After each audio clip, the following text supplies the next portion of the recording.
Bam! What is up with the squad? It's Cess, your favorite auntie with Uncle Tendencies in the building. Y'all know who I got. Robert Man Media, Mr. Shake My Hand. What's up, Rob? Yes, sir. Hot takes. What's good? What's good? What's good? Man, first of all, man, hope everybody having a blessed day out there today. Thank you for tuning in. You walking in the door, hit that like button, let them know we here. Share this thing out. Another one of them days. Another one of them days, man, where we finna get to some SEC hoops talk. Just on the preseason, you know what I'm saying? Really getting into dive deep into these teams and what we expect from them, what we see. Let's get to it. Yeah, let's get to it. Me and StreamYard, we always in a fight. It's a real love-hate relationship with us. Don't worry about me over here, y'all. We're going to make this thing happen. So, we talking about the SEC. And we told y'all that we really finna start cranking up this college hoops talk because it's time. It's time. We starting to see some moves. We got college basketball fever. You know what I'm saying? Dr. Ivy Girl, what's good?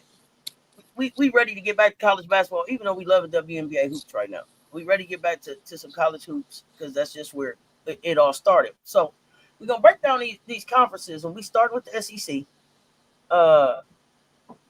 Rob, will you be covering the Buffs press conference today on your channel? Yes, we got a show later tonight. There is a Buffs Colorado show later tonight. He's back. He's back. God dang it, he's back. Yeah. He got Colorado Buffs content coming today. I got my co-host there tonight. Popping up on some Colorado Buffs coverage. So be on the lookout, man. Rob the Man Media. Yeah. Make sure y'all are subscribed to Rob the Man Media for all your Buffs. Buffs content. So, we go. Coach Dre will be there, my co-host, and then Dukes the Scoop. He gonna be in the building. So man, we got a visitor in the building popping up on us on the platform. So man, it's the first day back fall camp. Man, we coming out with a banger right off the gate. So here they come. He's back. Yeah. He's back. So before we're not gonna get into football right now. We're gonna get into football later. Now y'all coming in this thing like y'all know. Y'all hit that subscribe button if you ain't hit it yet. Ring that notification bell. 5 of y'all hit the like and the share. They both right there. Then I need to see shared in the chat, so I know you pushed it out. But we're gonna dive into the truth about the SEC's team. These teams, y'all. We're gonna talk about these teams. They kind of mid-pack, but they kind of really the basement, from the mid-pack to the basement of the SEC, right, is what we're going to get into today. And, I mean, we're going to start, first of all, what's your overall take on the SEC before we even get specifically into these teams? It's got stronger. The middle of the pack, even some of the lower end teams got better, a lot better. I think it's going to be a lot of more competitive games compared to last year.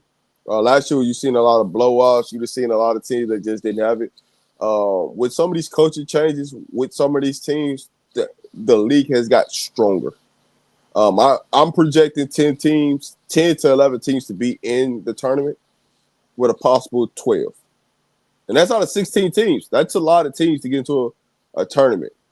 So right now, I'm projecting, 10 teams. 10 teams should be locked in for the NCAA tournament, with a possible 2 more making it. Okay, okay. You started off real positive. You started off real positive, right here. I don't know if I was that positive on this group. Okay, what's your thoughts? Talk about it. Here's the thing. Here's the thing. Do we have some teams get stronger? Sure, we did. Do we have some teams that's just like I just don't know who they are? Yeah, and a lot of these teams that we can already talk about right now, I don't know who they are, Rob. We start with Arkansas. Okay, we're gonna start with Arkansas because why? They're at the basement of the SEC. Like they have had massive to this the last 2 seasons. Thank you, Miriam Dowder. We appreciate old Mary Carey, Talia Scott left up on that thing. A lot of people, it was just like, yo, what's going on over there, Mike Neighbors? So last season they finished 10-22, 3-13 in the SEC, tied for 13th place. They lost the tiebreaker to Auburn and Missouri. It was a 3-way tie for 13. Do you hear me? They get into the SEC tournament, and that's the thing. Like, even the bottom basement teams of the SEC find their way into the tournament. So you can't never count them out. They Yeah, may not be good enough to win the SEC, but they're good enough to get into the tourney. So, and once you get to the tournament, anything can happen, right? That's the point. Um, that first round loss in the SEC tournament to Georgia. They did make it into the March Madness. Yeah, Izzy Higginbottom over there. Uh, they had wins over Texas A&M twice and Auburn. Does that make you like, yo? Don't ain't got me jumping up and down, man. well, I mean, Arkansas made a change in head coach, so that plays a part, right?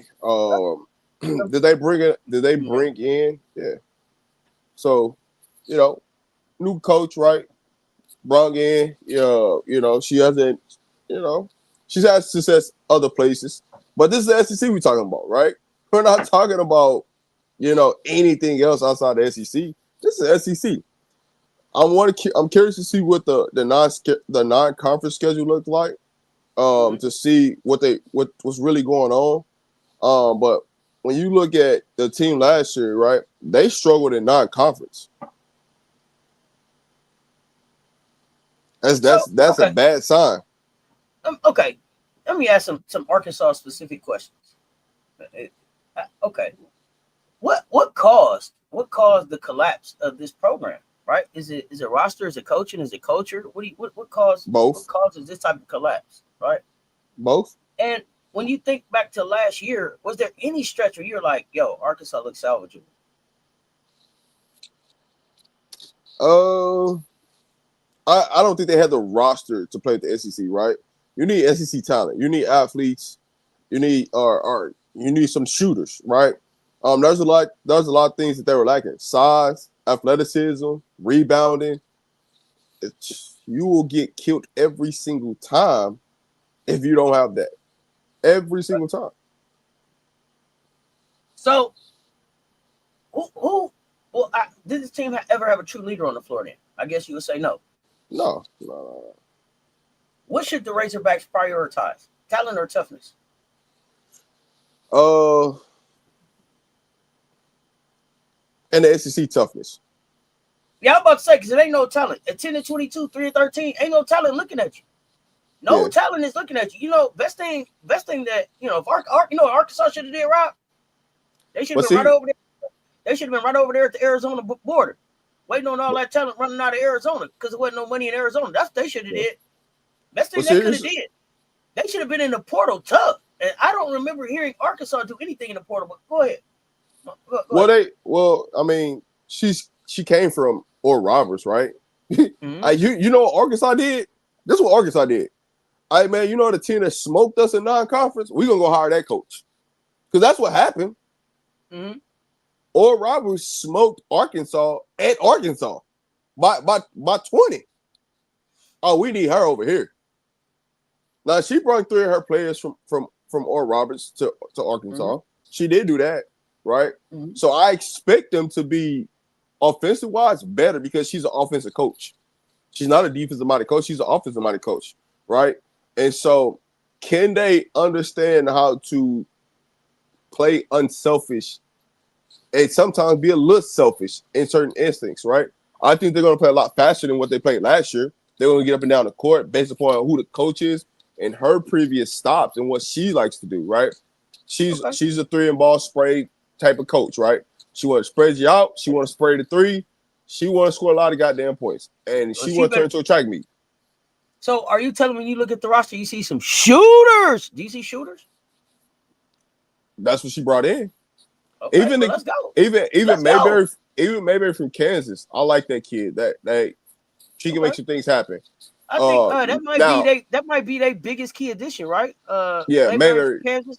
Yeah. Yeah, Okay. all she did was took the shooters from Oral Roberts. That's all she did. She took her shooters from Oral Roberts. So Now, I don't know much about these freshmen. Where these Hassan, she just Pennanen, listen. Stoljan. I don't know much about them. All she But did was when he got they some there. wings. Yeah, she just when he got some wings, some size, right, to help her out. So okay, so then the best that they could do if we're looking at like a comparison back to the WNBA is go balls to the walls and just hoop. Like you got to be Connecticut, you got to be Washington. We just young. We gonna be scrappy. We gonna fight. We ain't got a whole lot of anything to build on. At rock bottom. That rock bottom. I got the final SEC rank was last. So here's And they had a disastrous season. The roster collapsed, no leadership, blowout losses. Mike Neighbors got up out of there. How do you revive that though? How do you make people believe in that right now? I'm sorry, I cut you off. Go ahead. No, it's hard to believe in it. The part where they're going to get killed at is they got a lot of overseas players on this roster. So basketball understanding, spacing, and all this pace and space, what she wants to do, brilliant idea. The problem where you're going to get killed at is you don't got no wings. All you got is guards and forwards. You have no wings. So that part from a standpoint is where they're going to get killed at when it matters the most. You got to hope that your guards are spraying it around because most of your guards are 5'7" We got two guards as a 5'9", 5'10" in there. For the most part, you don't have a lot of 6'1", 6'2" in there, right? Everybody else is 6'3", and you're looking at them as, forward. So it's going to be interesting to see. I do expect them to have more than 10 wins. So I do expect them to have a better non-conference because it's not like they play non-conference. I was about to say, who they going to beat in the SEC? No, I'm saying non-conference. Non-conference. They had a lot of losses from non-conference. Not let alone we get to the SEC. Now, can she beat some teams in the SEC? I mean, if you take them lightly, you ain't trying to guard the three. Yeah, you might lose a couple games, but I'm not expecting them to finish and be world beaters. So, at the end of the day, I got them finishing 14th in the league. So. No, 16. I'm tripping.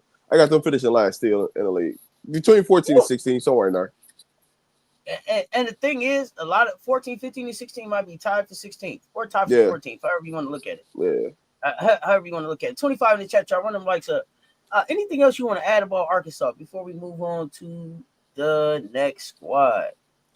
I mean, it's just going to be a lot of track meet games, right? How many threes can we get up? So I expect them to shoot 33s. Like, that's just the truth of the matter. So, overall, the moves that they made this offseason, would you say that made them more of a winner, more of a loser, or kind of underwhelming, stayed the same? The moves they're making ain't for right now. It's for the future. So you saying it's a flat line for right now? Yeah. It was. Says a flat line on there. Rob, flat line. Yeah, it's flat line. Flat line on Arkansas, y'all. Flat line. Don't bet no money on them. Flat line. Yeah. Okay. Next up is Missouri. Missouri is interesting, right? Yeah. I think they finished 14-18. Robin Pennington finally she stepped down. You got Kelly Harper coming in there late, trying to build from scratch. I think Grace Slaughter is back. I think. But this roster is kind of bare, buddy. Like, I think you had Tyler and Jordana transfer in. Not SEC level impact. They missed the postseason. So this was one that we talked as we were putting this together, right? We talked about this one kind of at length a little bit because Kelly Harper, affectionately we call her hands on knees. If you're a Gamecock fan, you understand. No disrespect, just hands on knees. Just hands on until us. Y'all know how I go. Kelly. I can't say that Kelly's a bad coach. I can't say that she's a bad coach, but she hasn't been successful. She hasn't been as successful as I thought that she could be. She's a national championship player, veteran coach, familiar with the SEC. I think this is her fourth school now. I think. So she got the experience. She's coming to Missouri. Missouri doesn't mind spending money. Nope. Where do they go, Rob? What do you see from Missouri? One of the most glaring things is there's no freshman on this roster. Good or bad? That's a bad thing. But at the same time, I can't be mad at her for not having a freshman on this roster. Here's why. You got the job pretty goddamn late. It ain't really nobody you can sign or worth throwing the money at that's a freshman that was going to be able to impact or change anything that you're going to do this season. So don't waste your time doing it. Save your money, save your coins, and go shopping this next period because there's going to be some talent in this next period that can change some programs, and that's some SEC talent out there. So now what she's going to be looking to do. I have to put Missouri at the bottom just off the strength of, man, you only got 2 players above 6'2". Make it make sense. That's a problem in the SEC. You got 2 players above 6'2". Make it make sense to me. That's a problem. That's a problem. It doesn't make any sense. It doesn't make any sense. So explain to me, how are you going to be able to guard anybody in the paint? They planning on outscoring everybody. It sounds like it's not going to be a lot of defense being played in the beginning here. Listen. This ain't no rocket science, and I ain't the smartest person in the world. But when you got a roster and you only got 2 forwards on there, it's only other one roster that I know of like this. But we ain't talking about that team today. When you only got 2 forwards on the team, all right, that's already a recipe for disaster. Unless you got a whole bunch of athleticisms and dogs, you in a fight. You in a fight for your life every game. So when you think back to last season, what was the moment that you knew, like, yo, this is Robin's last dance? Like, yo, is it Robin? Hanging on up. When was that? And shouldn't Robin have had some freshmen on the line coming in or something? Like, left me with one freshman coming in? Like, what does that say? Well, no, she had a freshman come in, which is the only black girl that's on the roster. No. I mean, lined up to be coming in, signed to be coming in this season. I mean, well, once you leave, though, them kids going somewhere else. They was. You know what happened? Hey, man, we don't want those kids. We didn't recruit them. Okay, so you think it's more we don't want those kids than those kids was like, yo, we don't want to play for Kelly Harper. Because, like, yo, she was you've seen her in the Sweet 16 at least. Why wouldn't you give her a shot? I don't think it's that. I think it's just the time and situation, and they didn't understand. You got to think about it. What the last system offensive they was running to the system that she's trying to apply right now, it might not merge together. I'm glad you brought up system. How much of the problem at Missouri was personnel versus system? That plays a big part, right?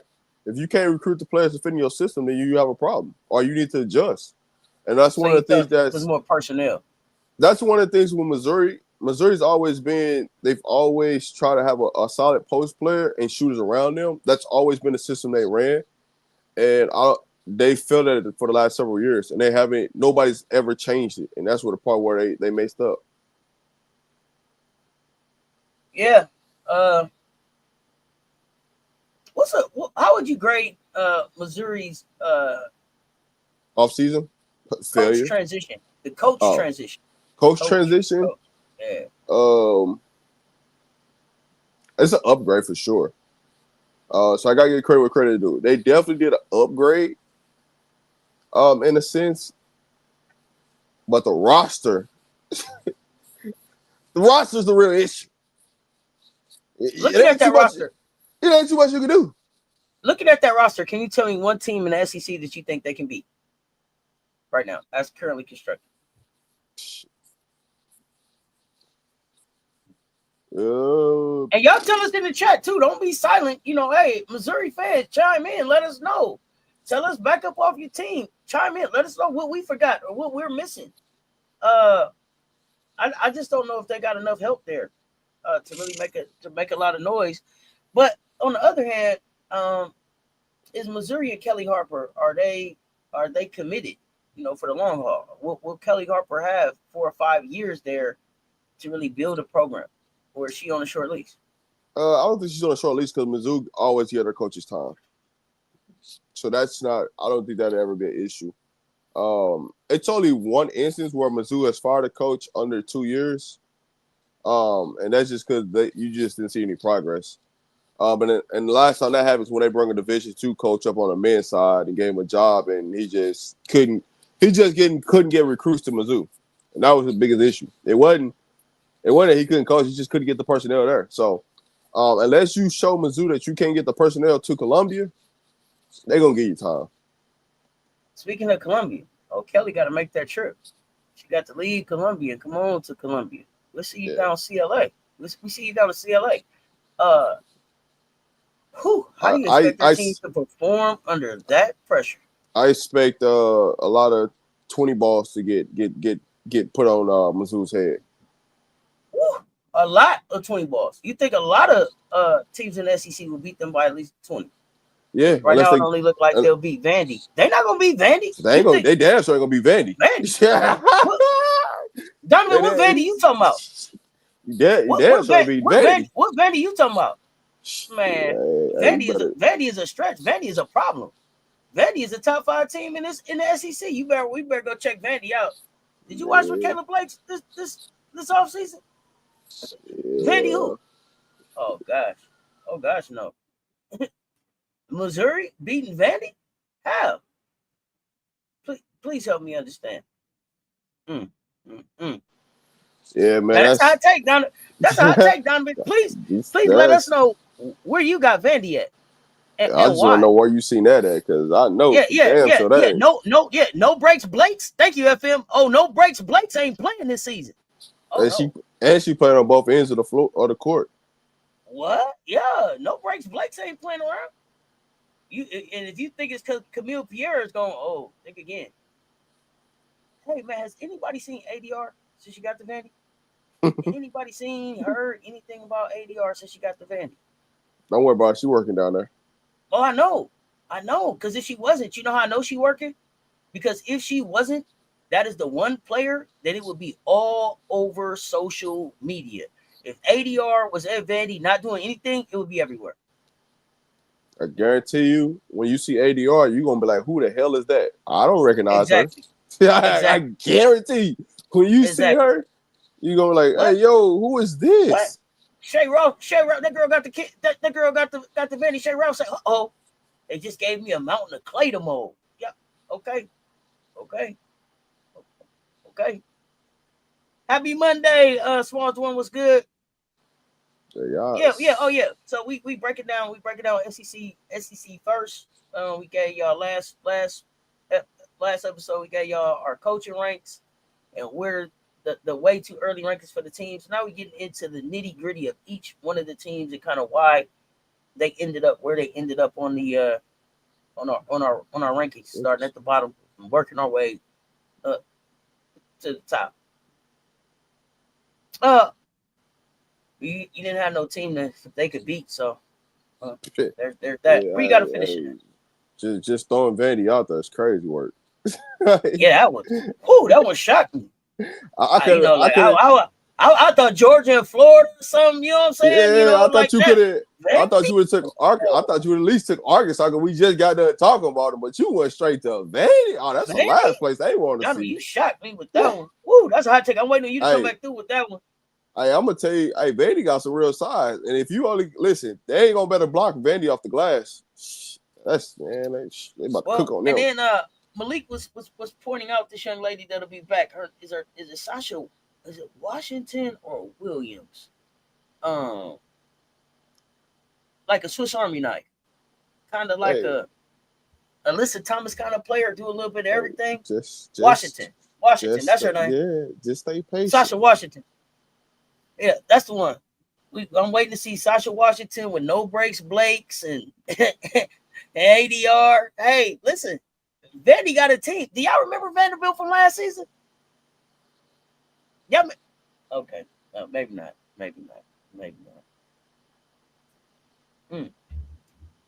So, anything else on Missouri? Anything else on Mizzou? Man, it's just an epic failure all season for me. A fail off season? You failing them? Yeah. It's probably the only one. How much time did Harper have though? That's all right. And that's the grace that I'm gonna give her. So it's the only not grace even she a gets. flat line. So not even a flat line, a fail. Yeah, that's perfect. All right, listen. All right. So here's the thing though. Here's what I'm gonna say to this, right? You might not have had time to go get some freshmen, you damn sure had time to go get some goddamn people out the portal. Hey, you Yeah, can. Rob, but who cut? Yeah, Rob, but who wanted to come? Sorry, my bad. You can't go find anybody that's a that Here we go. Oh, you oh. can't go find anybody that's 6'2" above, 6'3" or above. Rob, let's go. Here we go. Come on, Teddy, let's talk about it. Yeah, come on, Mr. Shake My Hand. Please. And you, cause I'm not gonna start you.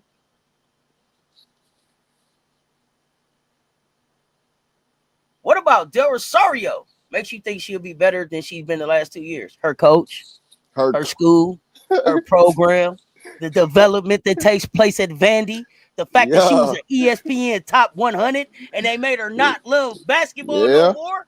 That's what. But I don't I know. I don't know. Teddy. They Only ain't thing no X's and O's, so let me let the yeah. coach get into the X's and O's. Tell him, Rob. Teddy. I'm gonna just explain this to you. You go from a program that don't care about development to a program that care about development.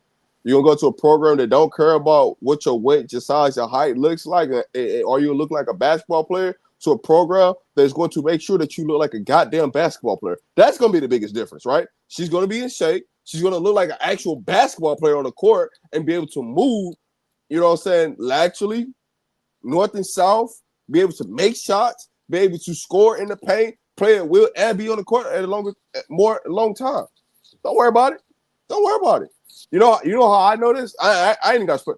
I know this because they have a player from the state of Colorado that's on their roster, right? That I personally had hands-on coaching. And she looked like ADR when she first got there, the size and all that. And they didn't motor her. And if you see her right now, if I was to put it, if I was to have sense to post a picture of what she looked like right now, you would think that's a whole different other player. So I know what they can do. And she's been there, this is her second year. She's 6'4". Mitchell. You can look her up on the roster. She's on there. From Colorado Springs. You know what else? Where I coach at. You know what else? Set all of that aside. You know what else makes me feel like ADR is gonna look different? Because she won it. ADR could have went to any other school in the country. Right? They would have took her side. Former ESPN top 100. She went there. She didn't run from the SEC. She want to see LSU again. Yeah. Hey, that kid want to play basketball again, and I believe that. Rob, that cough needs some Robitussin. Hey, Dr. Mondo, get out the chat. Y'all run them lights up. Mondo, get to work. She didn't do what Pierre did. The Mitchell kid, I mean. She didn't do what Pierre did. The Mitchell kid. What you mean? What Pierre did?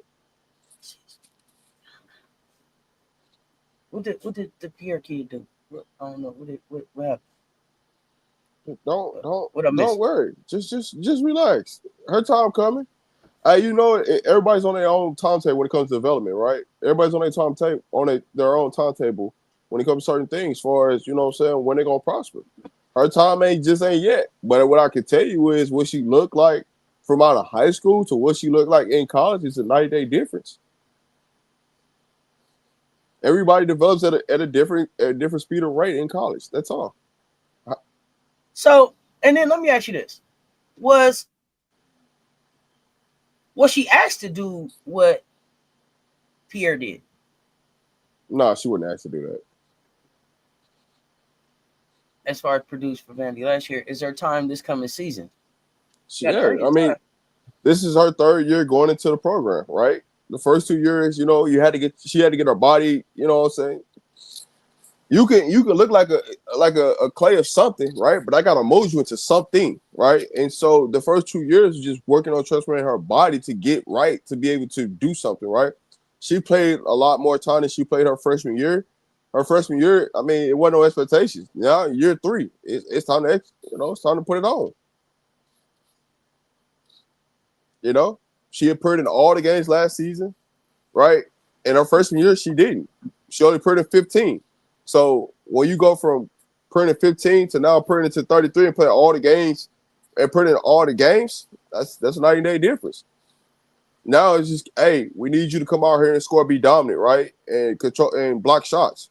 The biggest thing was she couldn't stay out of foul trouble because she wasn't in good shape. So it's different in the SEC. You got to understand who are you going up against every night in the SEC? It's a difference. or are you gonna be able to play? Because everybody can play non-conference. When you get to conference play, that's when it's gonna mean something. Hey, what can you do?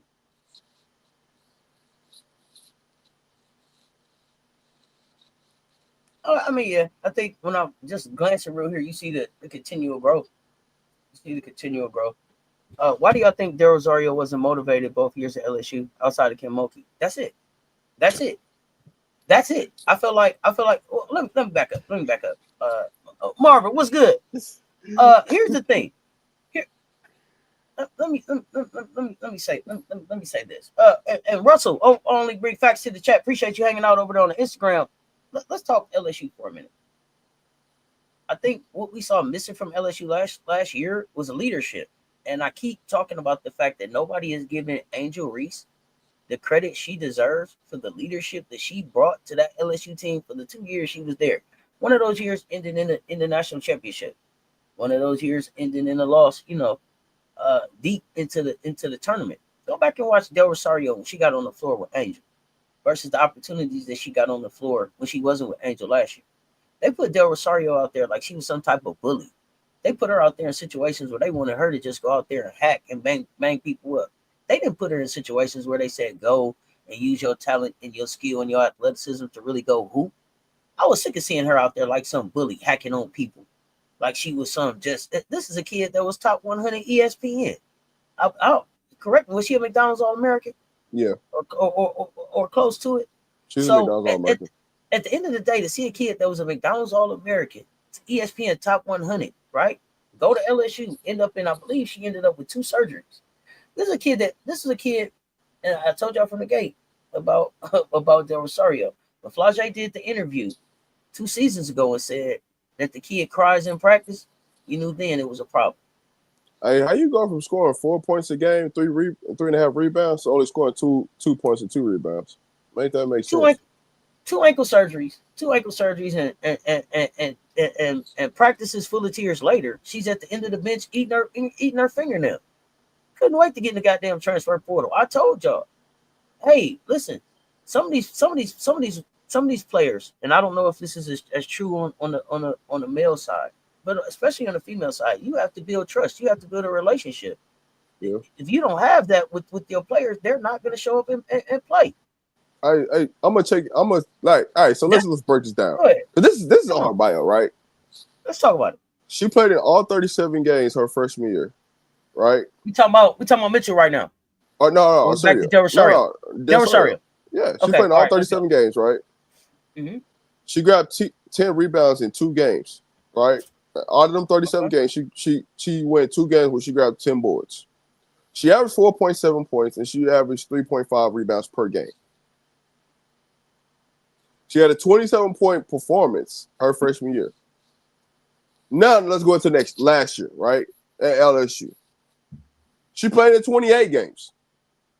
So you went from 37 to playing 28, right? You went from scoring 4.7 a game, almost 5 points, to only scoring 2 points a game now. So all of a sudden, she just forgot the hoop from the year before. She went from So getting 4 rebounds a game to getting 2 rebounds a game. in the land of rebound,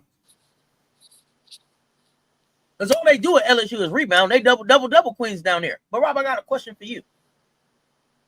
What kind of pressure does it put on a kid where I didn't took this NIL money and I don't like it here? I didn't took this money and they're not treating me like they said they were going to treat me. You know what it is? What does a kid? Where does a kid go from there?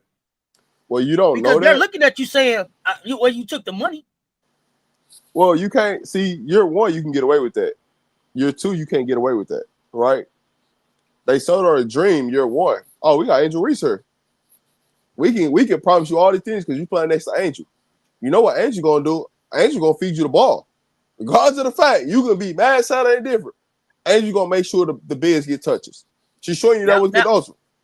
now Angel's gone and I'm two ankle surgeries in. What y'all got for me now? Second season. The end of the bench? Yeah. But you know why she Talk to me now. you know why she having these ankle surgeries?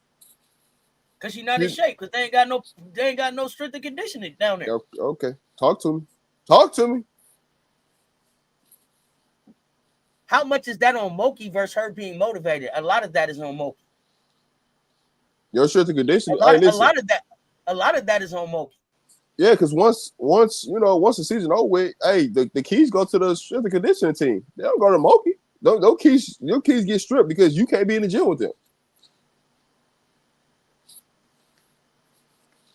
Just saying. Yeah, got stop. I'm talking about the trust being built. Because you came and got that baby from her. You came and got that baby from her house and told him you was gonna take care of her. And then you took her down there and treated her like that. So a lot of that is on Mookie. And I don't know who do the selling, Coach G or whoever do all the selling. Coach G, he's the closer. Let's talk about it. Because see, one of the things that Dawn talked about was the biggest thing. One of the biggest things that she knows is that she's been entrusted to take care of these young women by their family. That means something. You're supposed to pour into them outside of and on top of basketball. I'm sorry, Rob. Sound like you done heard something good. What you got over there? No, I know why Pierre left now. No, I'm not. I'm talking about basketball wise, not that freshman from Australia. Yeah, so a lot of that to me, is on Mookie. And I'm not talking about in the gym and all of that. Maybe why Sarah Williams didn't come there. I think she wanted to eat the easier route, though. No, Sarah Williams told y'all out. Teddy, stop it. Now, if you go, come on, Teddy. Now let's have a real conversation. Sarah Williams told you out her own mouth she didn't want to be part of no show. Sarah Williams is about hooping and going to school. They took her down there to the club. That girl couldn't get to stores quick enough because she ain't about that. Man, come on. Somebody talk to me for real. Somebody talk back to me for real about what's going on. Come on, Teddy, for real. Come on now. Why Joyce ain't down there? Joyce told y'all what? They called her up and told her, hey, Joyce, you can come here. We give you $2 million and you ain't even got to go to class. Joyce was like, not go to class? Man, hang the phone up. Yep. If you look at the pictures when Sarah Williams was at the party, she didn't even look like she wanted to be at the club. Nothing about Sarah Williams say I like clubbing. The girl came from Wisconsin. Man, who want to talk for real? Who want to talk basketball for real? Who man. Talk basketball for real? Tell me, man. Okay, Teddy Eddie. Wait a minute. Tell me about the LSU player that the strength and conditioning they had them ready to go to the WNBA. Tell me about that player. I know. Tell me about a time when you heard an LSU player talk about the strength and conditioning team and how they like rocking with them. Tell me about that. Tell me about all the off-season work you see him doing. It's easier playing for UConn in that conference than the SEC. It don't matter. It don't matter about UConn. Here's the thing. You can say it's easier to play for UConn in that conference.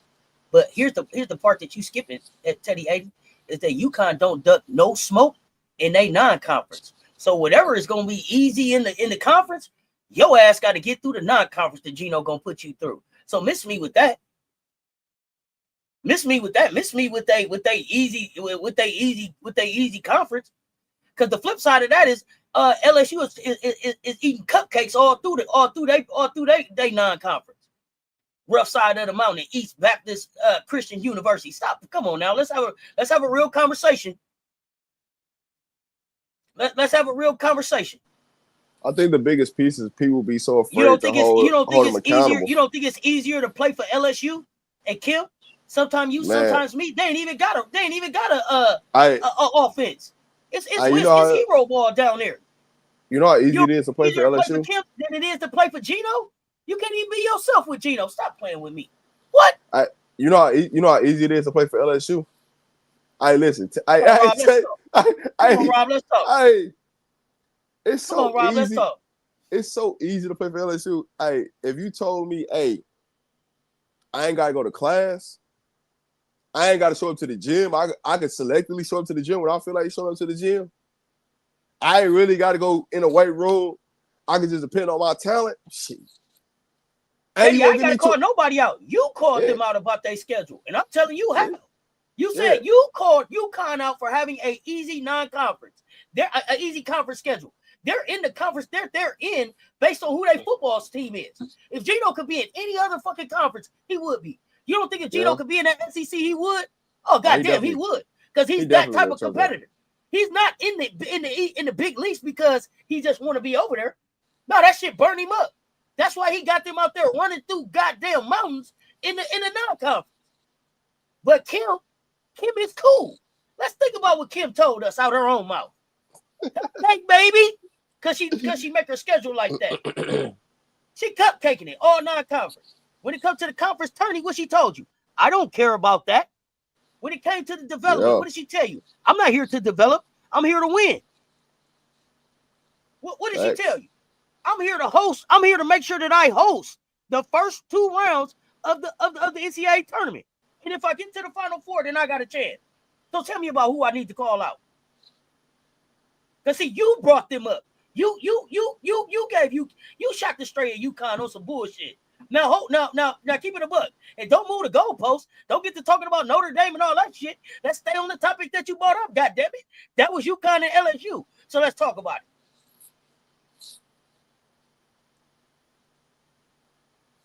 I'll wait. I got time today. So here's the thing, though. We're gonna do a whole show, and this is why I knew it was gonna happen. That's why I said we're gonna do the whole show with LSU and South Carolina together, because I knew this was coming. Oh yeah. Yeah, I'm pushing back on your comparison, Teddy. I'm pushing back on your comparison. Because Geno hands is tired about his conference, but every rock he can turn over in that non-conference, he looking for all the smoke. Now tell me, is Kim doing that? Because you shot that straight at UConn. They wasn't even the topic. We talking about SEC.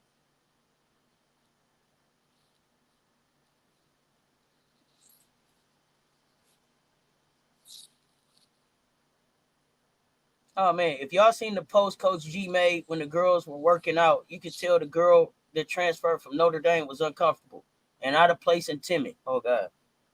Who didn't see that coming?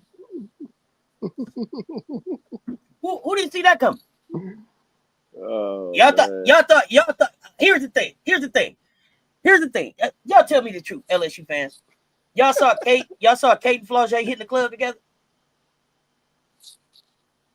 Notre Dame football team is in what conference? And the women's basketball team is in what conference? I mean, UConn women b-ball team could be in another conference despite where their football plays. Teddy 80, if you follow UConn, they have been trying to get to another conference forever. They just told, I believe it was the ACC, hey, let us in. We'll pay you some money and we'll figure out a way to make sure our football team is good by 2030. But you know why they ain't rushing them in there? Because they don't want that Geno smoke. Stop playing with me. Notre Dame, we'll let y'all in. Who is y'all? What y'all about to win? UConn been dominating for decades. Ain't nobody trying to just let them into their conference. Miss me with it. Notre Dame is independent. Let's go. When Geno come knocking, who trying to let him in? Knowing who he is. Big Bad Wolf Geno. Man, give it a book.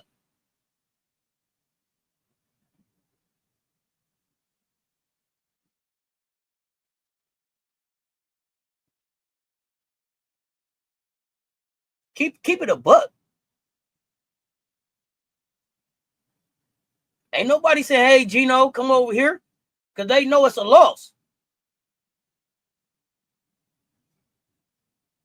Was looking around, had her head down, twiddling her thumbs while laying everybody else was turning up to the music that was playing. I don't know, Cess. I think with the money UConn would bring, I think they would be allowed in any conference. Mondo, how long you been a UConn fan? How many times y'all been trying to get out the Big East? Please, enlighten Teddy 80. I'm going to move on in the SEC conversation. Please, Mondo, jump in this conversation and give that. You still haven't seen Flau'jae at practice with the team yet. Wait a minute, Cecil.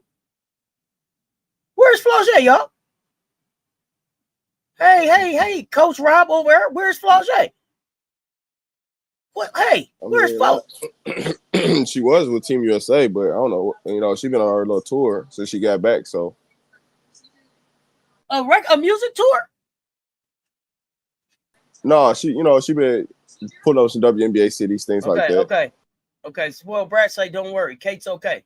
She on the live with the team. She fine. She just didn't know that song. They don't have mandatory summer sessions. Yep. Their standard says that.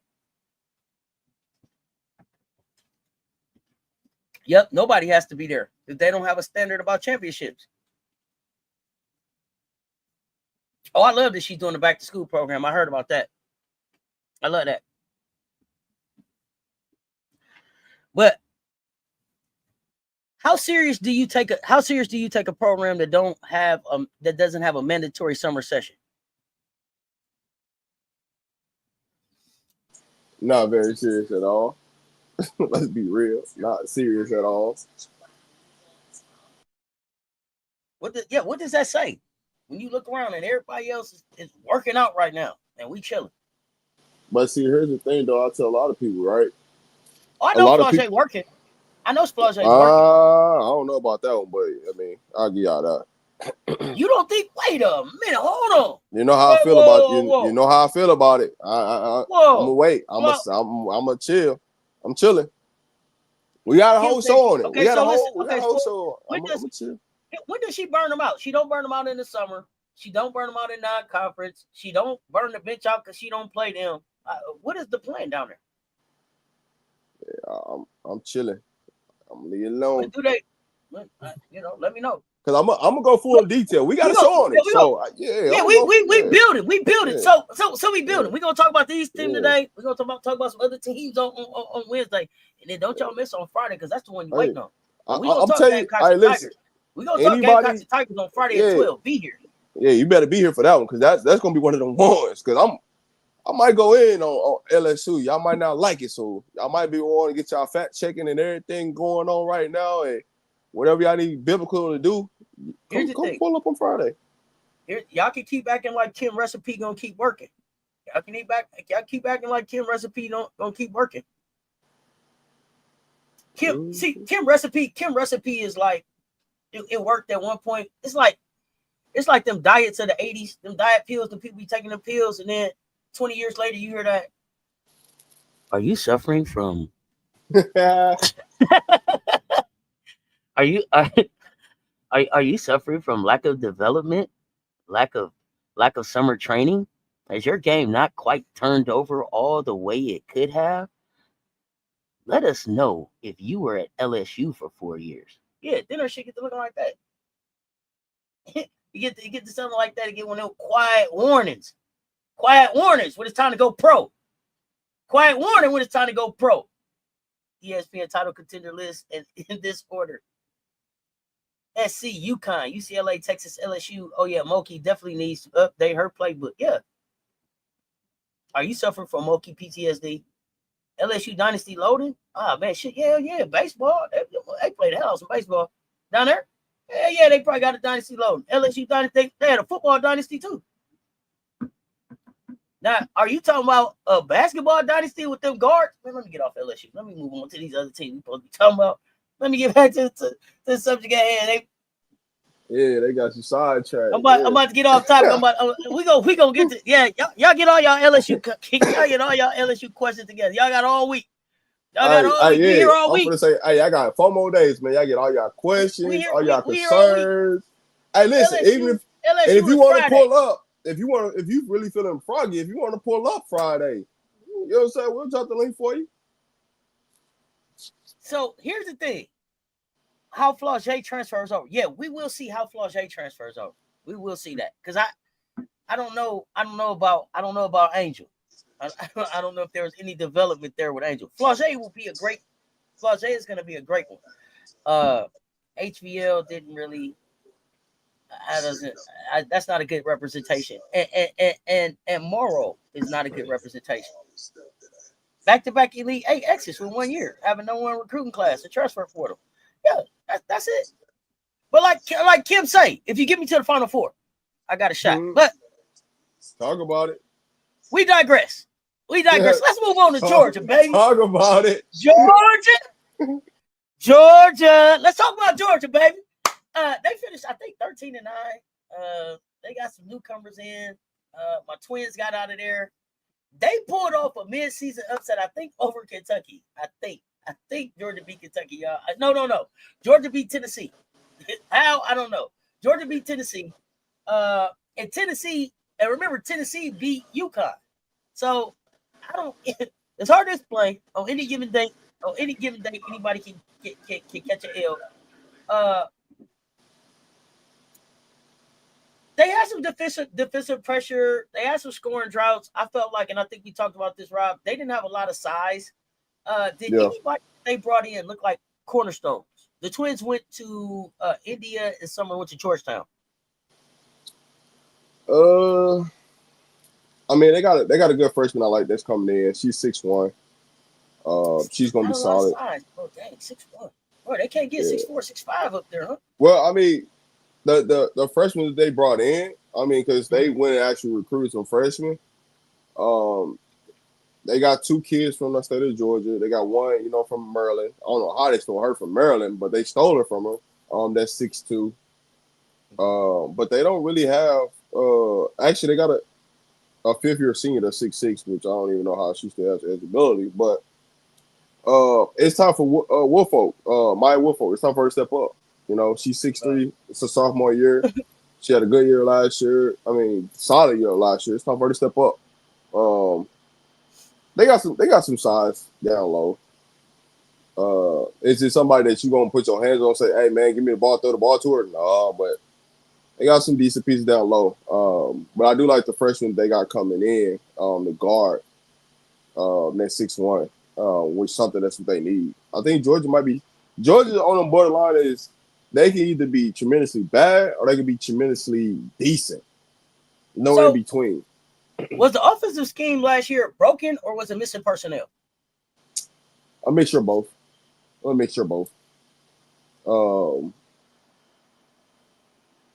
My thing with them is I don't know what this coach really trying to do.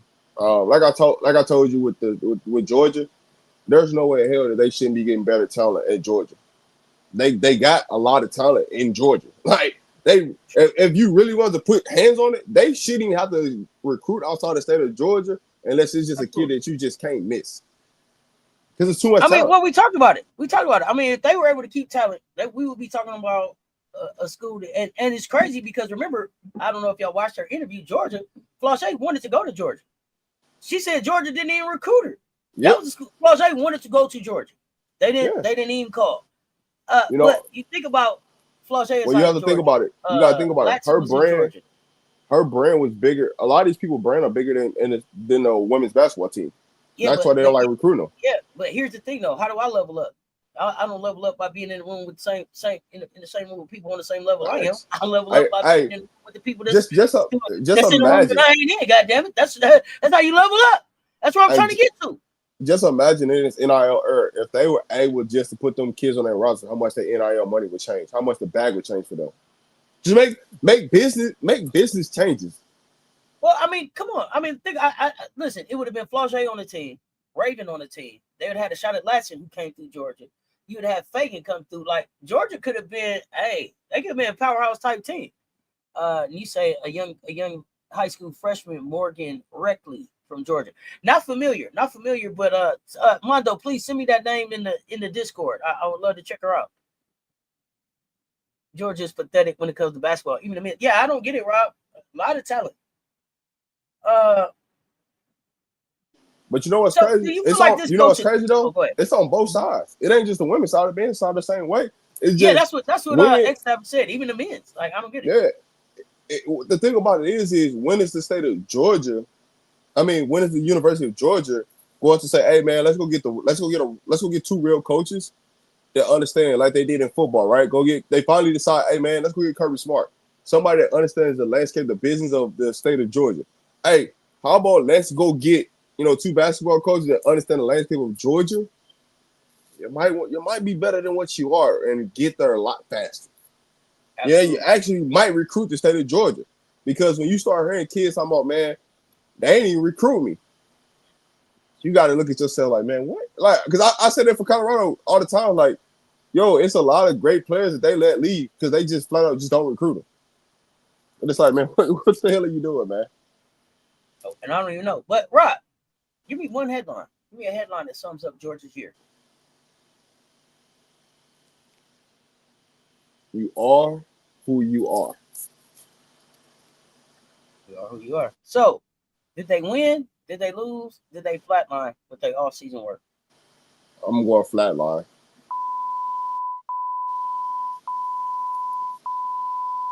It's a flatline on them. It's a flatline on them. Who we got up next? Who we got up next? Who's coming in here next? After these Georgia Bulldogs, we got. Oh, Sam! Oh, Sam! Sammy Sam. Oh, Sammy Sam! Sam. Right, it's like Sam. Yeah, 22-12, solid season on paper. I believe that was 22-12. Y'all correct me if I'm wrong. But who are they? That's how I feel about them. Like, who are you? So here's the thing: they lost a lot of people, and I didn't realize it was a lot of in-state little rivalry going on. Oh, but hey, listen, it's like Rob, it's like yo pulled up at Mississippi State and told everybody get in and just pulled off on them jokers. You had to pull up on that corner. Whoa, hey, get that thing. You know what I'm saying? Like, she pulled up in the Sprinter van, like, get in this thing. Bit the block. Yo went over there and pulled off highway robbery at Mississippi State. I don't even know if anybody paying attention, but I'm sure looking forward to the game. I'm sure looking forward to the game. Say, man, watch out, man. Let me spin a block on you. So hey. I'm looking back at 1 second, y'all. I'm looking back here at Mississippi State. We know Jerk is gone. Jerk's gone. I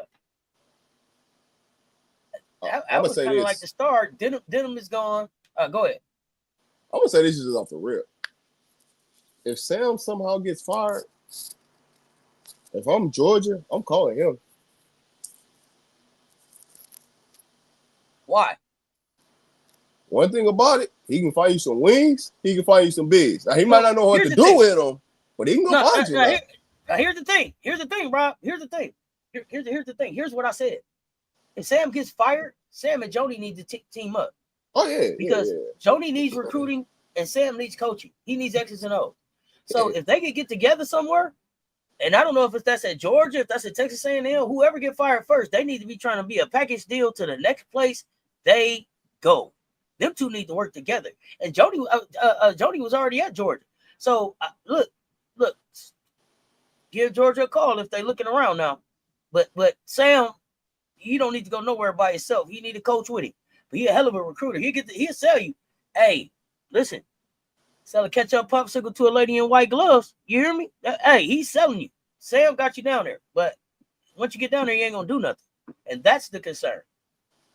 That's my concern for them. For sure. Poor Sam. We snatched 6-6 cop from him. Oh yeah. You ain't got Sam and Jody together. I like him. I'm telling you. I'm serious about that. Hey, listen. You snatched a 6-6, and he wouldn't got another 6-6. You ain't got to worry about that. He got them. He got 6-6 walking around like it ain't nothing. He know how to find them. Yeah, but he know how to go get him. He don't know how to do nothing with him. That's what I said. Hey, listen. He got 6-7 on the roster. Yeah, what you think he worried about that 6-6 for? Yeah, because when he see her again, he gonna be like, "Dang, I'll let you get away. You could do all that." Yeah, that's why. Hey, listen. He got 6-7. He got 6-7 and a 6-6. 6'4", 6'5" on the roster. You know what I'm saying? Hey, listen. One thing I'm gonna tell you about Sam. Hey, listen. If you got some size and you got some capability, he can find you now. Hey, listen. I might not know what to do with you, but I'm gonna find you. You can tell Sam get into all the cookouts. Sam get into all the cookouts, man. He know how to move around. You can tell. Well, once he gets you down there, man, he ain't gonna do a goddamn thing with you. Hey, listen, majority he ain't gonna do nothing with you. Hey, listen, majority of his roster starts with 6'2". He only got 4 players on the 6'2". Listen, and he made it to round 2. He made it to round 2 in the tourney. I think he beat Oklahoma. I think Georgia, Auburn, Vandy, right? But then he'll mess around and lose to Texas A&M. You know what I'm saying? For no reason. Like, come on, Sam. For no reason. Sam, really? So Yeah, inconsistent, very inconsistent. You know, like the non-conference started 13-1. He got that cupcake down. Boy, he make the best cupcake. But when it's time to get down to the real work, when that SEC tighten up, hey, and they started out hot against us. They had us on the ropes. And this is the They crazy had South thing. Carolina on. They had South Carolina on the ropes to start the game. This is the thing I can't figure out with Sam. Like, dog, like, man, you got so much size that you can go 6'2" across the board, 1 through 5. Man, what you gonna do about it? I literally can go 6'2", 6'2", 6'3", 6'6", 6'7" across the board, and make you have to say what you gonna do about it. And you can't figure it out, bro. You can't get to the Sweet 16, the Elite 8. Yeah, I don't know. Like, man, this is nasty work, bro. Yeah. So when you think about when you think about this Mississippi State, was this team better or worse last year? I mean, yeah, is this year's team better or worse than last year? This team should be better this year than last year. How big is the loss of Jacaleb? I don't think it's a. Let me. It's a wait to see for me. It's a wait to see. The women's hoops coach, Sam. Yes, Sam Purcell. Yeah. Thanks, Teddy. Yeah. It's a pretty wait to see for me on that. So what held them back from going past the second round in the tournament? Or defensively, rebounding, not enough shooting on the floor. That's my biggest thing, right? You got all these big wings, but do you got any shooting that when it's time to make shots? Do you have enough shot finishers? You don't need you got a bunch of creators, but can you finish? You got any shot makers and shot finishers. Do you have enough of those to win?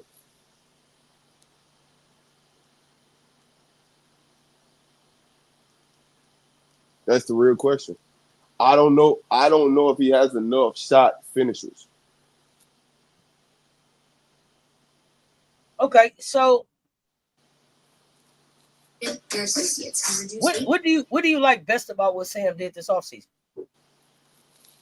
That he his freshman class. I'm gonna say that the time ever he put in with his freshman class and what he brought in with his freshman class was the biggest thing for me.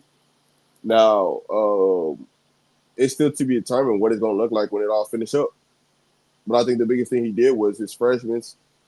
I like Richardson from Ole Miss, but that's a defensive player. So, what does it look like offensively when it's time to go get buckets? What does that look like?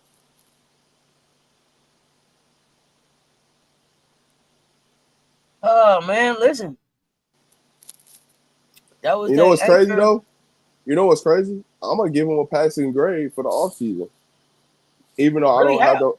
the, even though I got them because I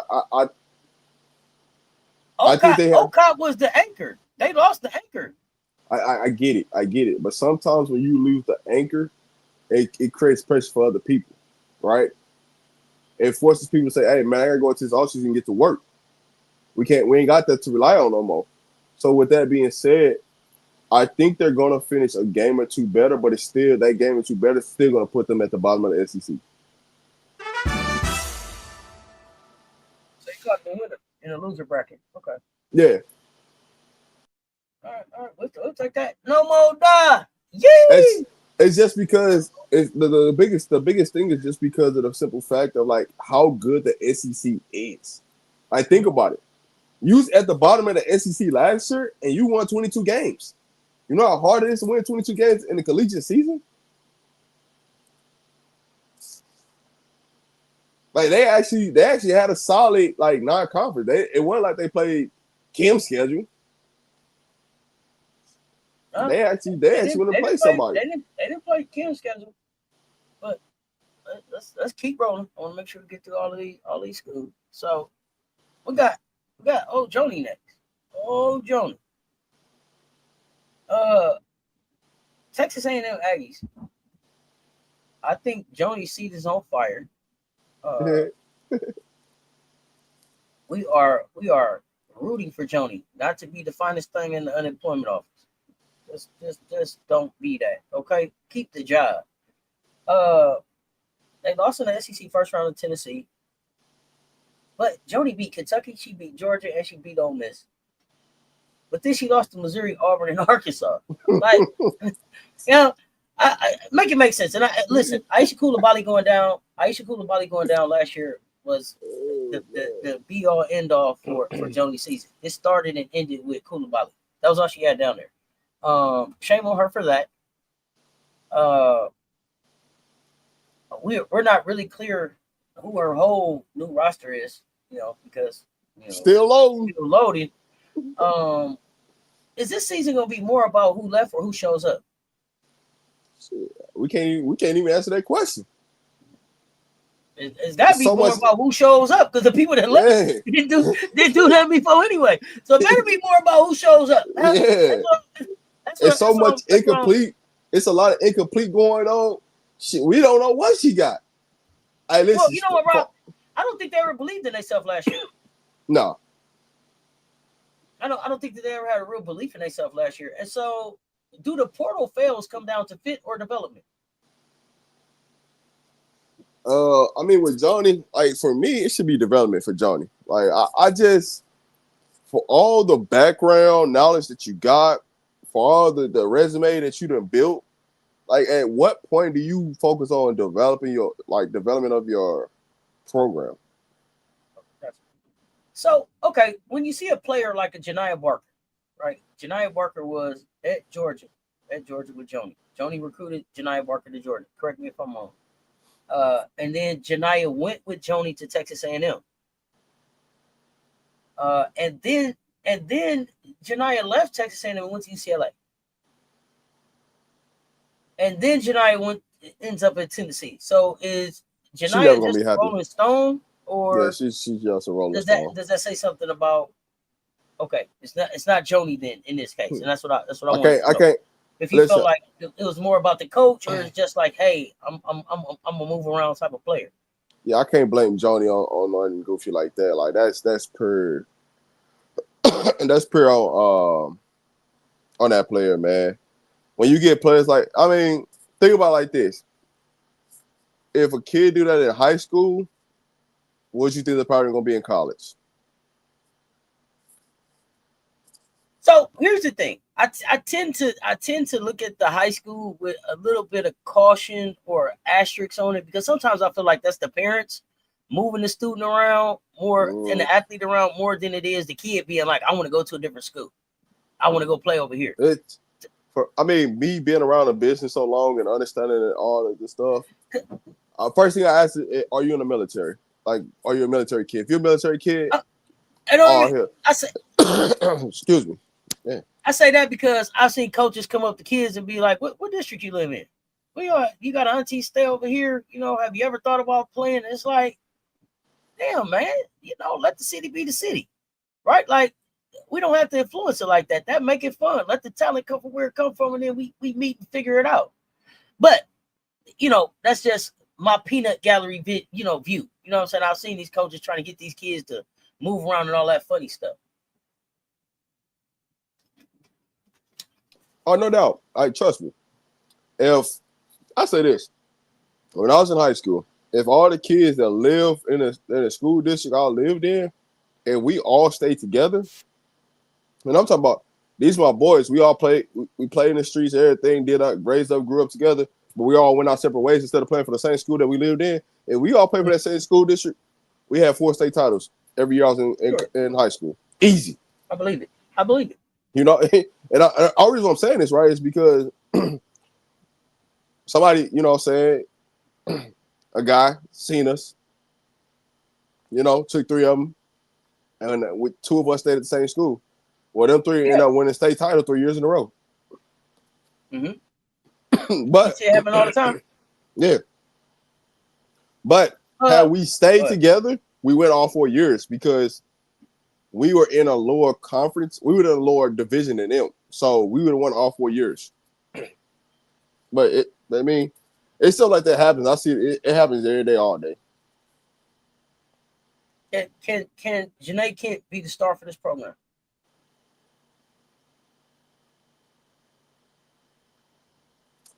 Don't know. I gotta see it. I gotta see it to believe it. So, what does this year say about Joni's timeline at Texas A&M? I mean, you know how I feel. it's about to be over if she don't figure it out. What does figure it out look like for Joni to keep the job? Go get her a recruiting ace. So it's not even about a certain record. It's not about how far she goes in the tournament. This is about recruiting and showing talent. Yep. See, here's the thing. When people be like, the program don't got money, that's a lie. Instead, Texas A&M got oil money. They got plenty of money. Money ain't never gonna be the issue at Texas A&M. But if you can't acquire the right coaches, then it will be an issue. Because you need the right coaches to be at Texas A&M that understand how to recruit talent to Texas A&M. Because it ain't never been about the money. The money's there. You got one of the biggest budgets you could find in anywhere you can find in college at College Station. It's about you having the willingness to go out and be in the right position, or going out to go talk, or going out and putting the right coaches in the right places. And that's where the problem relies with Texas A&M. They're going to fail every year because a lot of times they either throw money at the wrong players, or they're trying to buy individuals instead of buying players that's going to fit the team model. Uh-oh, almost went too far. Hold on, yo.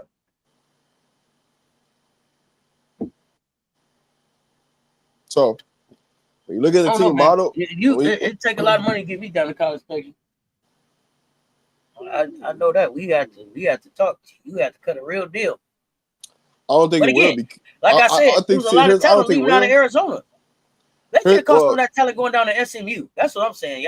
Think about this. Arizona didn't have no money. They what the coach pulled off without having any money was kind of crazy to have that roster, right? And then I've been at the border,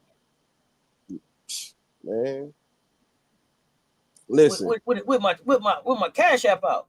All right, listen. You can start at Texas. I mean, you can go to Texas A&M and be a bench player making $1 million, easy. So you know what a star player can really make if you get the right coach in there. If you 12 man on the bench and you can make $1 million, what do you think a star player can make there? Come on, man. Put the right coach in the right place. That's the bottom line. Never had money. That's why they got up on there. I mean, the whole state of Arizona don't have money. Even at Arizona State, they don't got money. All the schools in Arizona are struggling with because their governor. The governor don't want them to have money. That's why they ain't got money. It ain't got nothing to do with nobody else.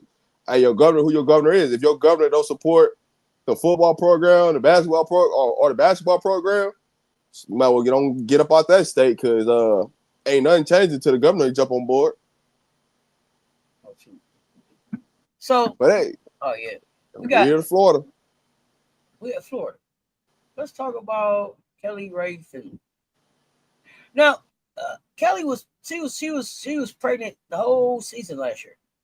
I think she was pregnant the whole season. I don't think that she had her baby during the season, so she was pregnant the whole season. So that was a limiting factor, I think, in what they were able to do. You saw Matharu leave early at the beginning, transfer out. But then you had Liv McGill there, you had Miari O'Neal, and at that time you had Kylie Kitts, who's now also left Florida. But Liv stayed and Miari stayed. How are you feeling about the Florida program? It's in limbo. But I'm gonna give her some grace, because one of the Colorado girls I know transferred in. Out of the Denver area. She transferred in there, so I'm gonna give her grace. Uh-huh. She should have a big season there in Florida. Jada, what does a big season look like? For the SEC, average at least 15 or more for her.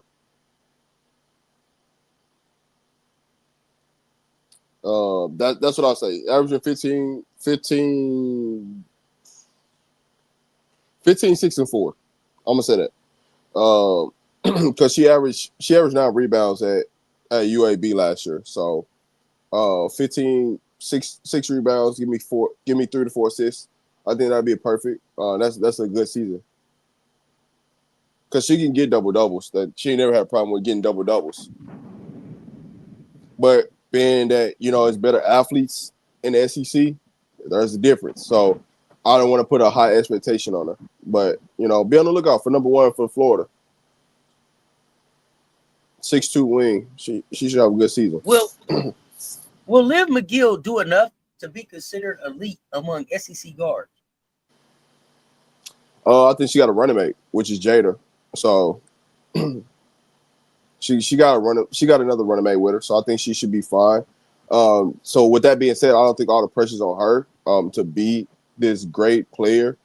But I think she's got enough pieces around her for her to be a star. Miari O'Neal is listed as a 6'4" guard. How would you use her in this program? They don't know what to do with her. I'm just being honest. Do you see Miari O'Neal as kind of a unicorn type player? She develops right. I mean, versatility. Anytime you got versatility, she could be a Brianna Stewart, but you gotta know how to use her. You gotta know how to use a person that you you have to been or done it before. And I don't think that coach has been or done it before. Have had some type of player like this to understand what to do with her. Mm-hmm. Okay. Hey, listen, it gets different when you get certain type of players with versatility on the floor. Because the more versatile players that you have, the better the offense looks, the better the defense looks. Because she can play multiple positions, right? And let's say it's a guard forward, but is she really guarding guards on the other end? If she's not guarding guards, then don't list her as a guard. I don't care what the hell she does offensively. If she can't guard a guard, don't list her as a guard. Just put a wing. Do they make the NCAA tournament this year? This is one of my possibles. Yeah. Do you see O'Neal leaving after this season? To me, I thought O'Neal should have left last season. For sure, I did too. When I saw the game I watched where Shaq was in the building, I if you go back to the live, I want a live going, hey, swing by the dorm and pick your daughter up, Shaq. Yeah, I didn't see it, but Liv stayed, Miaria stayed, so it's something that they believe in there. So I'm watching it. I think they gave grace to the coach because she was pregnant. If she don't figure it out this year, she out of there. You ain't gotta worry about it. This will be the last year. I know that Shaq is very hands off with his kids, but at some point, I think if it was really, really, really a bad situation, he would step in. So, like you said, give him some grace, But listen, and so I was excited. I thought the kids was gonna be back too, right? I thought the Kylie was gonna be back. So then when Kylie surprised me and got the transfer portal, I was maybe Liv and Miaria leave too. Go ahead. So peep this out. I think she would have left if there were certain rosters where there was room on it. Okay, sure. Peep what I'm saying. Think about South Carolina, right? How many people actually returning to their roster next year with eligibility? Mm-hmm. So like 4 people, right? Probably. I have to go back. I have to go look. So just with that being said, right? Just think about it. It's only 4 players as a possibility. So South Carolina is going to look a lot attractive next year than it does this year. Hey, why have Ashton Watkins come back? We can have her come back next year because we know we're already thin for next year. We already planning ahead, right? And it ain't no rush to get to the W because there ain't no money there. So with that being said, hey, Ashton come back for another year. The CBA gonna be changed. You might have a guaranteed contract now, make more money, going into the dub. Now we might put an O'Neal next to you. You know what I'm saying? So the options, you got to think about that. Baby. No, I'm saying you got to think about it. I'm just using South Carolina in a sense of what I mean by this might be her last season, regardless of how things go, because there's going to be so many more options available depending on the school that you're saying. LSU, there's going to be options available, right? What I don't like about that is that's still now, if you end up at a school like a South Carolina or even a UConn, right, in your 3rd year, your 4th year, that's 3 years, 2 years that you didn't develop, waiting to get to this right school. So I hate that for a kid, but I get what you're saying. But I mean, damn. I mean, It's but 2 years that you weren't developing.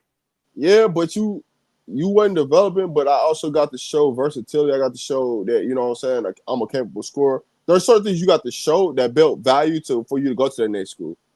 And Not saying that you don't have no value now, but just I saying. feel like that didn't happen for O'Neal. Like it seemed like I kept looking for O'Neal. Like it was almost look like Carmen San Diego? Where in the world?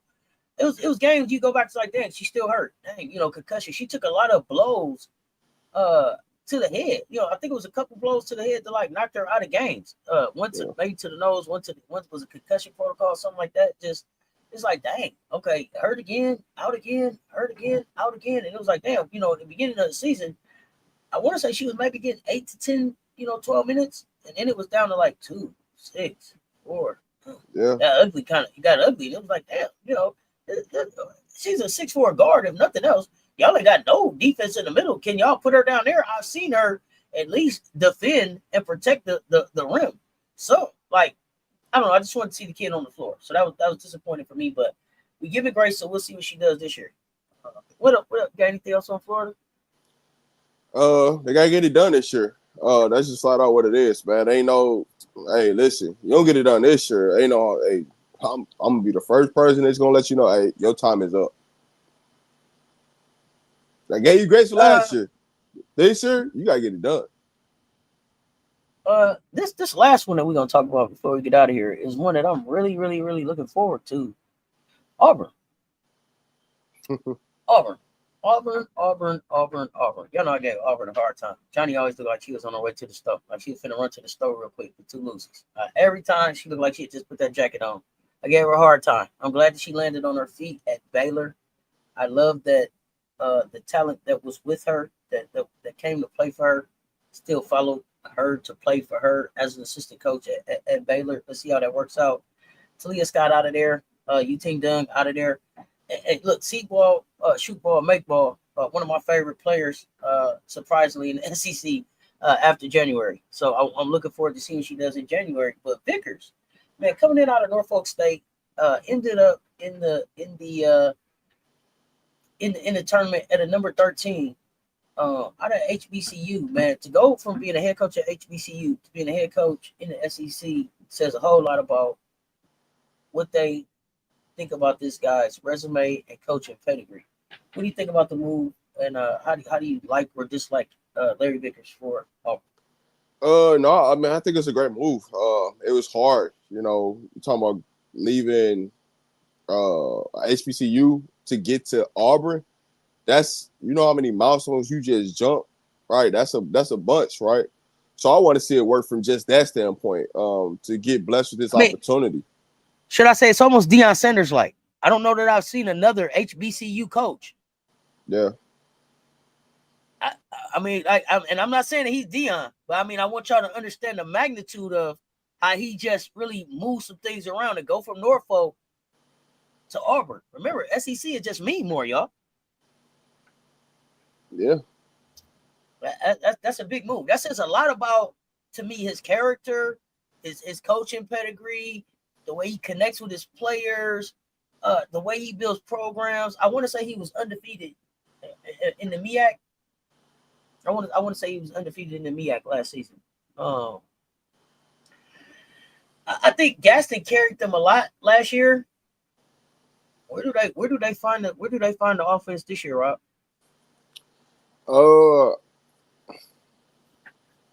See, it's a new team, right? So there's a lot of factors that play in part of this. I do like the freshman that he brought in, Koulibaly. I do like her. She actually played for the France team in the America Cup. So I like what I've seen from her. And then they got another Koulibaly. They got 2 Koulibalys. One just started with a C, one starts with a K. He brought a transfer in from UCL. That's 6'9". And then he got a center from Mississippi State. That's 6'5". So once again, talking about Mississippi State, and he's 6'5". He can find him. Just can't develop him. But I trust Larry in his development. He's shown me nothing but development where he's been at HBCU.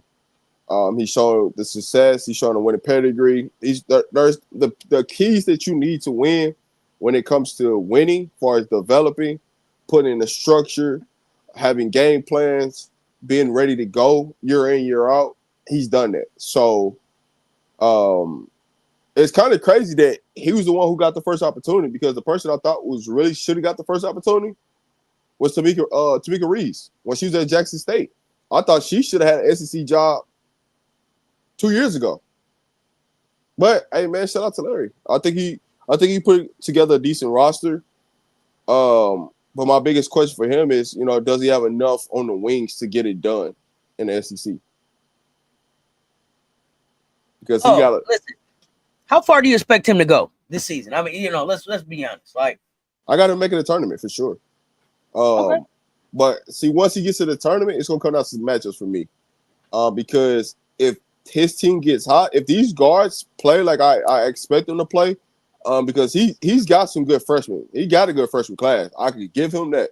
But all his freshmen are guards. So the problem that I got is, can they guard the wings? You know what I'm saying? If you get into a matchup where you go up against a team that's deep on the wing or bigs, I don't know how this 6'9" girl can hold up. You know what I'm saying? So, hey, right. what we doing? You know what I'm saying? So that could be. It's just about styles and matchups when you get to that type of time. But I put my money on Larry Vickers and his coaching. So that's what I would say from that standpoint. They definitely get a plus for me this offseason for sure. But they're definitely going to be better than this 3-13 in the SEC and 12-18. They're gonna be in a lot of games that you're not expecting them to be in. It's gonna be a lot of competitiveness. It's just gonna come down to, can they close? That's the biggest thing I worry about. Who's the closer? Who is the closer? That's gonna tell the story. Uh, out of the 7 teams that we looked at today, out of the teams that we looked at today, which team do you expect to do the absolute best out of this group? Auburn. Really? You expect them to absolutely do the best? Okay. I don't even think it's nothing even. I don't even think it's nothing to debate on. Like, you're looking at Auburn, Texas A&M, Mississippi State, Georgia, See, Alabama, Arkansas. now I'll say this. you know what? I say Florida, and the reason I, I say Florida is because Liv I get that. McGill is a dynamic scorer, right? She's a dynamic scorer.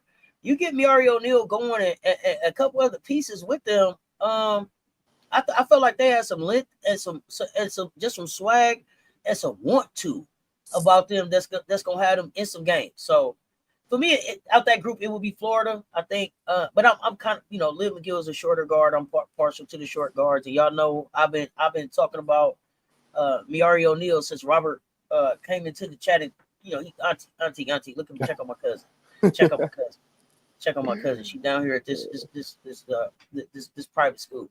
So since he started talking about her at high school, my whole thing was just like, I don't know if she's playing against the best talent in the world, but as I've seen her on every level, McDonald's All-American, Jordan, all of those levels, she leveled up. So there's a basketball player in Miari O'Neal. I just don't know if this coach in Florida is the one to get it out of her. But hey, they unlock that, they can make some noise. Well, see, here's the thing. I think I got Auburn. The wild card in this whole situation is Texas A&M. And they're only a wild card because we just don't know what they got. Who's they roster? Yeah. Like, that's the only wild card. Like, who's on first?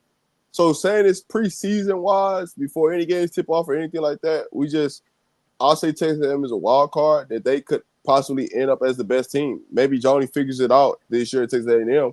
We just don't know because we don't know who's on the roster.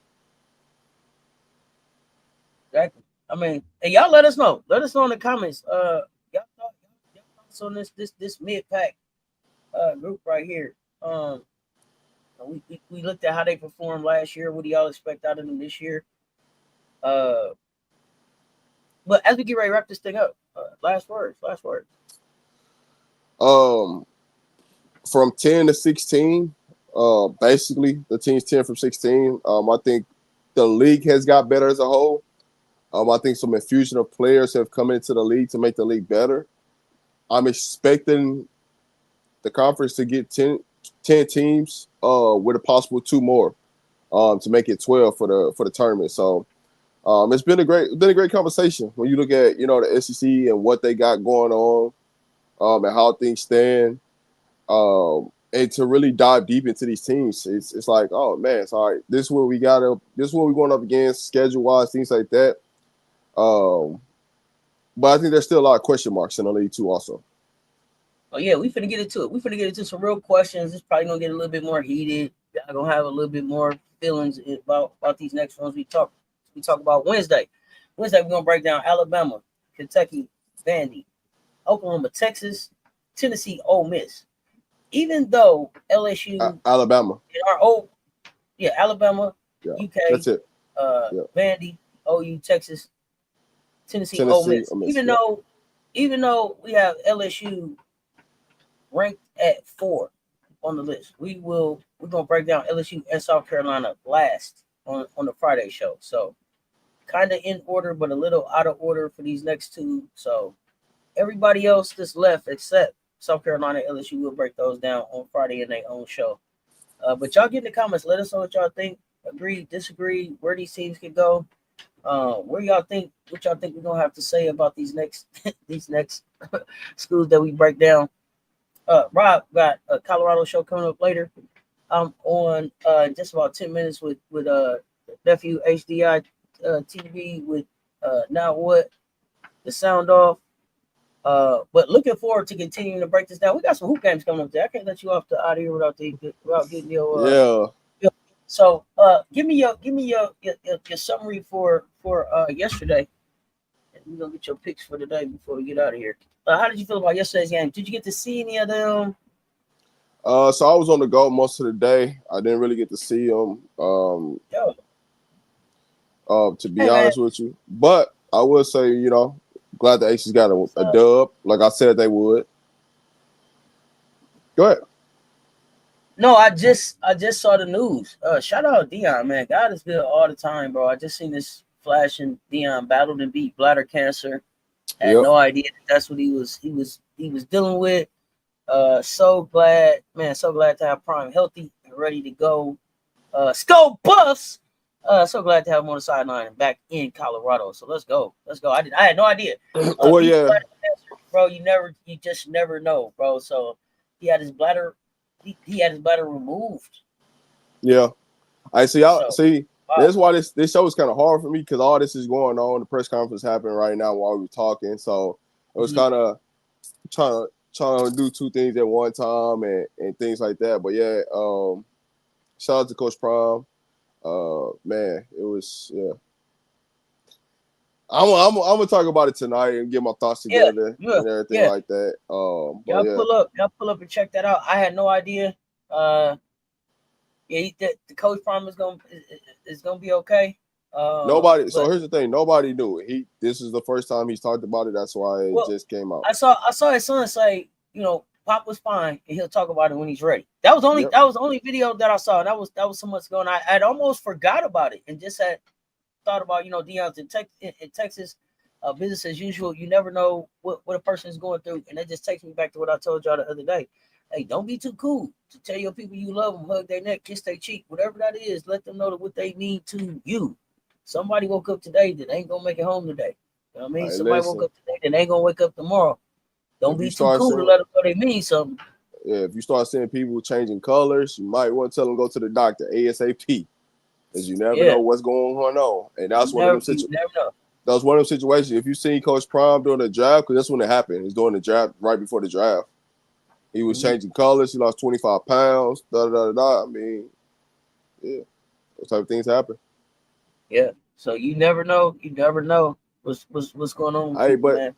I know we ain't did a hot takes on WNBA, but you know how hot I am about the inconsistency about the league play right now. It is just terrible. Like the inconsistency of just basketball in general. And listen, nobody wants to see Mabry to the Storm, trade Mabry to the Aces, and nobody wants to see Hines Allen to the Fever. Like, y'all can stop pushing them narratives. We're not interested in them trades. Stop that. We're not interested in those. Hey, it's funny. Wow, It's good. it's funny how y'all bring up Mayberry to the Seattle. Who came up with that trade? I wonder who. WNBA trades we want to see. Mabry to the Storm, Hines Allen to the Fever. I got to click on Kevin's on his article and see what other trades he got out there. I wonder who came up with that. Absolutely. I wonder who came up with that trade. Come on, man. Hey man. Give credit due, man.